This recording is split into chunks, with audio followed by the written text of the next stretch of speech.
Para se compreender a evolução das constelações familiares de Bert Hellinger, é importante ter em vista que, dependendo do momento e da trajetória e a maturidade do trabalho e das informações que Hellinger foi recolhendo, o acesso ao campo e os procedimentos de como acessar esse campo e a profundidade do trabalho foi se alterando. Então, numa primeira fase, na constelação familiar clássica, Hellinger representava toda a família. Então existiam representantes para toda a família, era uma constelação muito mais estática, não existia tanta liberdade de movimentos nos representantes, então era muito mais uma fotografia, uma coisa estática do que um processo. Muitas vezes os mortos eram colocados de pé, o constelador intervia muito mais, dava sugestões de frases, muitas vezes questionava para os representantes o que eles estavam sentindo. Então tudo isso faz parte desse primeiro movimento da constelação familiar clássica.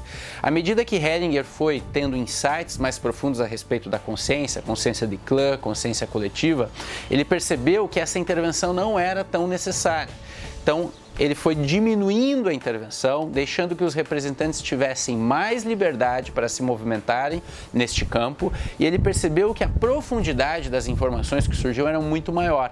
Então, essa fase do trabalho de Hellinger, ele denominou como movimentos da alma, em que a alma se coloca em movimento, a alma familiar se coloca em movimento, e esse movimento já é necessário. Não necessariamente precisa ter uma solução final na constelação, mas o movimento de se colocar em mudança já é profundo e suficiente para ter um trabalho que vá atingir, que vá ter impacto no cliente. Numa terceira fase, a partir dos insights a respeito da consciência espiritual, uma consciência que abraça o bom e o mal, que inclui tudo e todos, Hellinger percebeu que era preciso diminuir ainda mais a interferência na constelação e confiar mais no campo e adotar uma postura fenomenológica, completamente confiando nesse trabalho deste campo. Então, nesta fase, o constelador sugere muito pouco.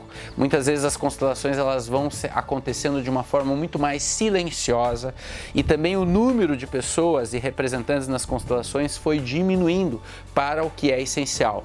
A fase seguinte, que vieram as constelações mediais, em que Hellinger começou a trabalhar com grandes grupos auditórios, ele percebeu que tanto constelando a pessoa do lado quanto alguém do auditório, às vezes com uma frase, com uma imagem, com uma palavra, era tão profundo quanto colocar as pessoas dentro do campo. As constelações mediais, que também fazem referência a um processo mediúnico do seu trabalho.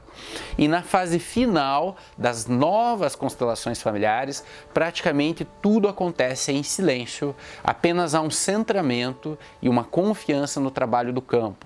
Muitas vezes, um ou dois representantes são suficientes para se chegar na questão central, do emaranhamento. E na fase final, em 2018, Bert e Sophie Hellinger, eles instituíram o termo Constelação Familiar Original Hellinger, que veio encampar todos esses conhecimentos, todos esses procedimentos anteriores e dando uma certa liberdade que o constelador possa fazer o uso de todas essas abordagens de acordo com a necessidade e o que o momento pede.